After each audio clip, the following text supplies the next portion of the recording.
수술실에서 나온 이인국 박사는 응급실 소파에 파묻히듯이 깊숙이 기대어 앉았다.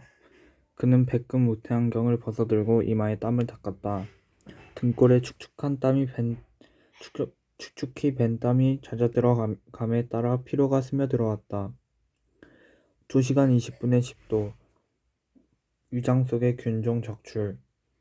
환자는 아직 혼수 상태에서 깨어나지 못하고 있다. 수술을 끝낸 찰나 스쳐가는 육감, 그것을 성공 여부의 적중률을 암시하는 계시 같은 것이다. 그러나 오늘은 웬일인지 뒷맛이 꺼림칙하다. 그는 항생제 의약품이 그다지 발달되지 않았던 일제시대부터 개복수술의 최단 시간의 기록을 세웠던 것을 회상해 본다. 맹장염이나 포경수술 그 정도 것은 약과이다. 젊은 의사들에게 맡겨버리면 그만이다. 대수술의 경우에는 그렇게 방임할 수만은 없었다. 환자 측에서도 대개 원장에 직접 집도를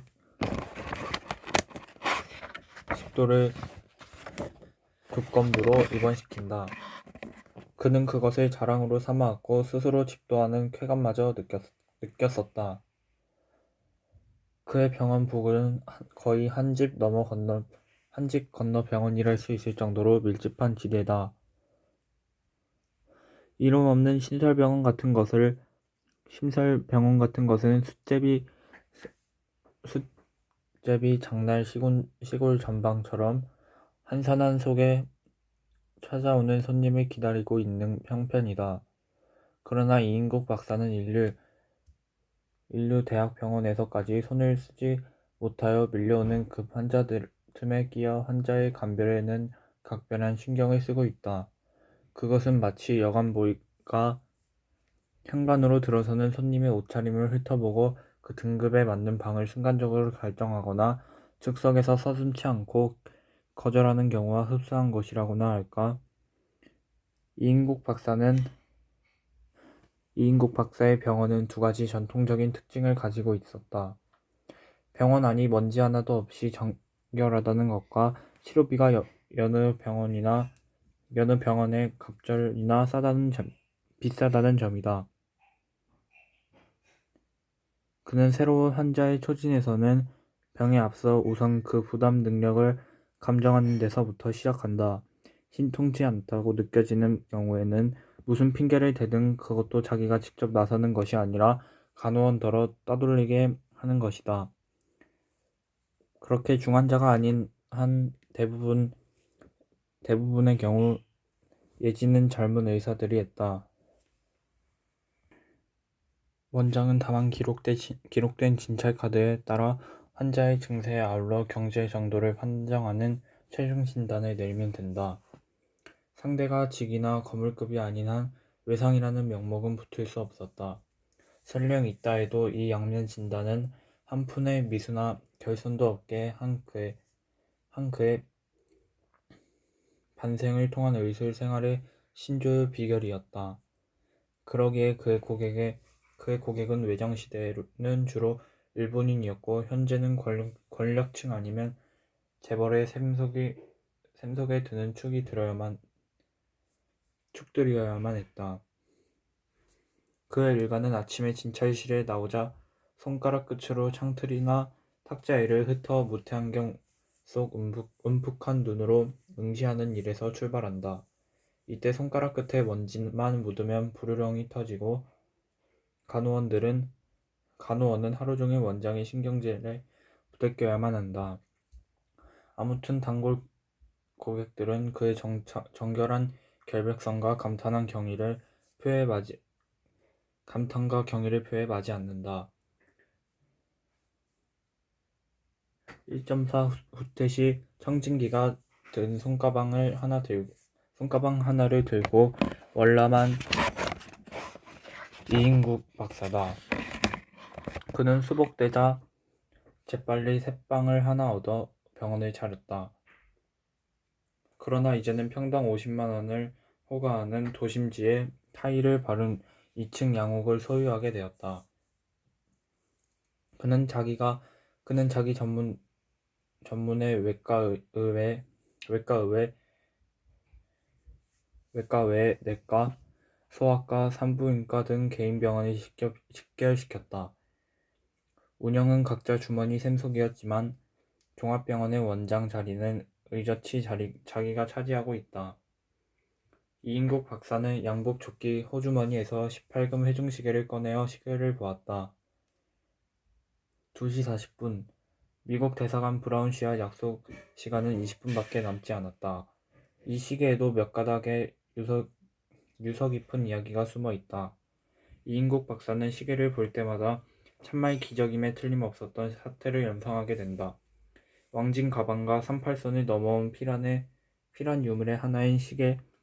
가방은 미군 의사에게서 얻은 새 것으로 가라매어 흔적도 없게 된 지금 시계는 목숨을 걸고 삶의 도피행을 같이 한 유일품이지요. 어찌 보면 인생의 반려이기도 한 것이다. 밤에 잘 때에도 그는 시계를 머리맡에 풀어놓거나 호주머니에 넣은 채로 버려두지 않는다. 반드시 풀어서 등기서류, 저금통장이 들어있는 비상용 캐비닛 속에 넣고야 잠자리에 드는 것이었다. 거기에는 또 그럴 만한 연유가 있었다. 이 시계는 제국대학을 졸업할 때 받은 영예로운 수상품이다. 뒤쪽에는 자기 이름이 새겨져 있다. 그 후 30여 년 자기 주변의 모든 것은 변하여 갔지만 시계만은 옛 모습 그대로다. 주변뿐만 아니라 자기 자신은 얼마나 변한 것인가? 20대 홍안을 자랑하던 젊음은 어디로 사라진 것인지 머리카락도 반백이 넘었고 이마의 주름은 깊어만 간다. 일제시대 소련군 점령하에 감옥생활, 6.25 사변, 38선 미군 부대, 그동안 몇 차례의 아슬아슬한 죽음의 고비를 넘긴 것인가? 월삼 17석 우여곡절 많은 세월 속에서 아직도 제 시간을 유지하는 것만도 신기하다.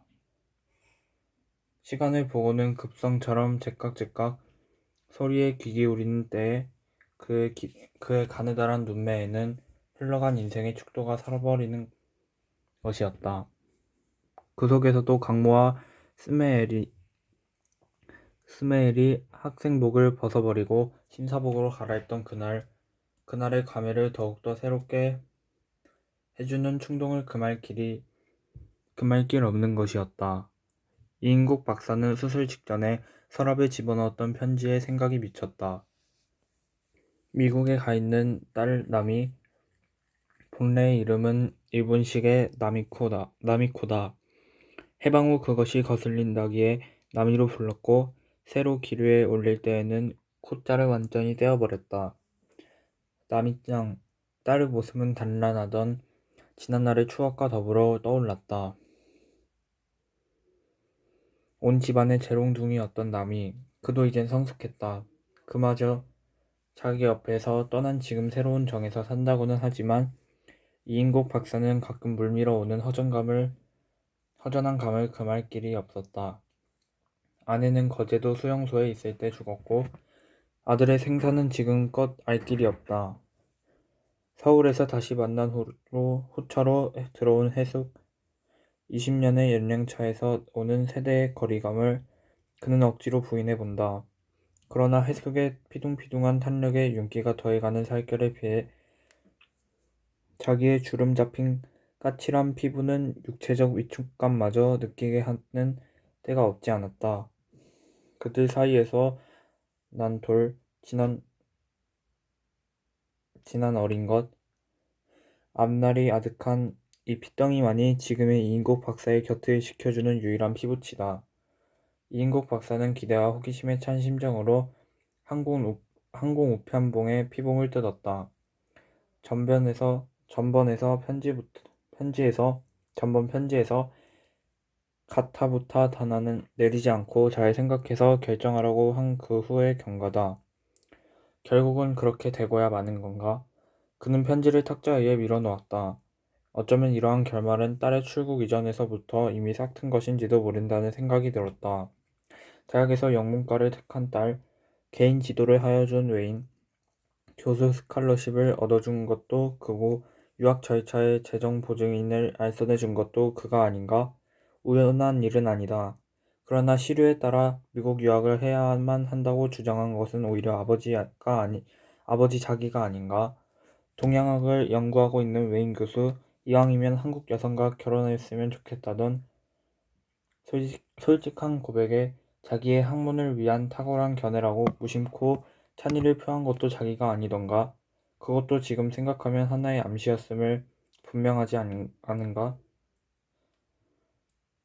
이인국 박사는 상아로 된 오존 파이프를 앞니에 힘을 주어 지그시 깨물며 눈을 감았다. 꼭 풀쏘어 개좋은 일을 한 것만 같은 분하고도 허황한 심정이다. 코쟁이 사위, 생각만 해도 전신에 피가 역류하는 것 같은 몸서리가 느껴졌다.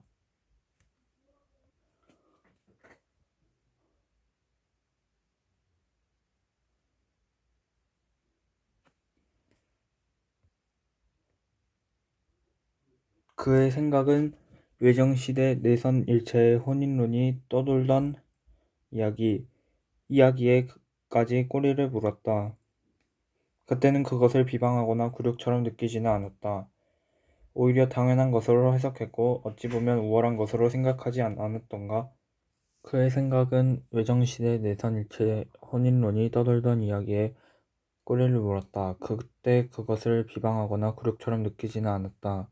오히려 당연한 것으로 해석했고 어찌 보면 우월한 것으로 생각하지 않았던가? 그런데 이 경우는 그는 딸 편지 구절을 곱씹었다. 애정의 국경이 있어요?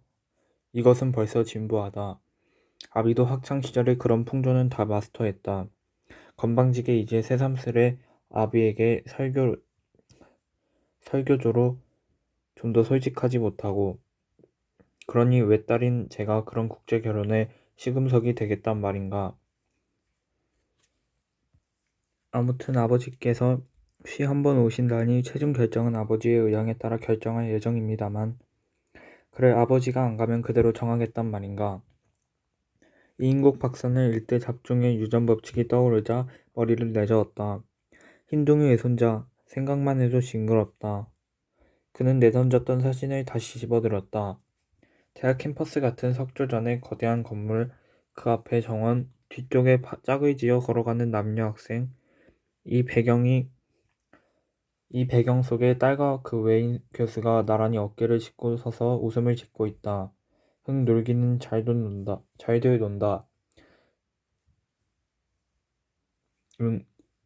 신는 소리를 치며 그는 자리에서 일어섰다. 아무튼 미스터 브라운을 만나 이왕 가는 길이면 좀 더 서둘러야겠다. 그 가장 대우가 좋다는 국무성 초청 케이스의 확정 여부를 빨리 확인해야겠다는 생각이 조바심을 줬다. 그는 아내 해숙이 있는 살림방 쪽으로 건너갔다. 여보, 남이가 기어코 결혼을 하겠다는구려. 그래요? 아내의 어조에는 별다른 감동이나 의아도 없음을 이인국 박사는 직감했다. 그는 가능한 한 해숙이 앞에서 전실소생의 애들 이야기를 하는 것을 삼가했다. 어떻게 보면 남이의 미국 유학을 간접적으로 자극한 것은 가정 분위기에 소치라는 자격지심이 없지 않기도 했다. 남이는 물론 해숙이를 단 한 번도 어머니라고 불러준 일이 없었다. 해숙이 또한 남이 앞에서 어머니라고 버젓이 행세한 일도 없었다. 지난날의 간호원과 오늘의 어머니, 그 사이에는 따져서 표현할 수 없는 미묘한 감정들이 복제되어 있었다. 서울에서 선생님이 일이라면 무엇이든지 돕겠어요. 서울에서 이인국 박사를 다시 만났을 때 마음속 그대로 털어놓은 해숙의 첫마디였다. 처음에는 해숙이도 부인의 별세를 몰랐고 이인국 박사도 해숙이의 혼인 여부를 참견하지 않았다. 해숙은 곧 대학병원을 그만두고 이리로 옮겨왔다. 남이는 옛정이 다시 살아 해숙을 언니처럼 따랐다. 이들의 혼인이 익어갈 때 이인국 박사는 목에 걸리는 딸의 의향을 우선 듣기로 했다. 딸도 아버지의 외로움을 동정하고 있었다. 자기 자신 아버지의 시중이 힘에 겨웠고 또 그 사이 실지에 아버지 뒤치다꺼리를 해숙이 해왔으므로 딸은 즉석에서 진심으로 찬의를 표했다. 그러나 시간이 흐를수록 해숙과 나미의 간격은 벌어졌고 해숙도 남편과의 정상적인 가정생활에 나미가 장애물이 되는 것 같은 느낌을 차츰 가지게 되었다. 해숙 자신도 처음에는 마음 놓고 이인국 박사를 남편이랍시고 일대일로 부르진 못했다. 나미의 출발 그 후 어린애의 해산 이러한 몇 고개를 넘는 사이에 이제 겨우 아내로 늠름히 남편을 대할 수 있고 이인국 박사 또한 제대로 남편의 채무로 아내에게 농을 걸 수도 있게끔 되었다. 기어코 그 외인 교수하고가 가까워지는 모양인데 이인국 박사는 아내의 얼굴을 직시하지는 못하고 마치 독백하듯이 렉가렸다. 할 수 있어요. 제 좋다는 대로 해야지요. 마치 남의 이야기를 하는 것처럼 이인국 박사에게는 들려왔다. 글쎄 하기는 그렇지만 그는 입맛만 다시며 더 이상 계속하지 못했다. 잠을 깨어 울고 있는 어린 것에게 젖을 물리고 있는 아내의 젊은 육체에서 자극을 느끼면서 이인국 박사는 자기 자신이 죄를 지은 것만 같은 나미에 대한 강박관념을 금할 길이 없었다. 저 어린 것이 자라서 아들 원식이나 또 나미 정도의 말상대가 되려도 아직 10여 년의 세월이 흘러야 한다. 그때 자기는 70이 넘는 할비다. 현대의학이 인간의 평균 수명을 연장하고 암 같은 고질이 아닌 한 부리의 죽음은 없다 하지만 자기 자신 의사이면서 스스로의 생명 하나를 보장할 수 없다. 마누라는 눈앞에서 나는 새 놓치듯이 죽이지 않았던가. 아무리 해도 저놈이 대학을 나올 때까지는 살아야 한다.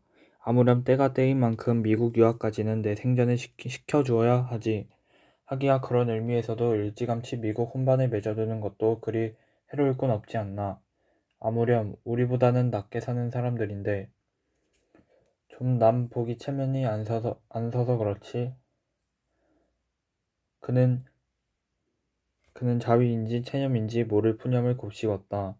여보 저걸 좀 끓여요. 이인국 박사의 말씨는 점잖게 가라앉았다. 뭐 말이에요? 아내는 젖을 물린 채 고개만을 돌려 되묻는다. 저 병 말이요. 그는 화장대 위에 골동품을 가리켰다. 어디 가져가세요? 저 미 대사관 브라운 씨 말이야. 늘 신세만 졌는데. 아내가 꼼꼼히 싸놓은 포장물을 들고 이인국 박사는 천천히 현관에 나섰다. 벌써 석간신문이 배달되었다.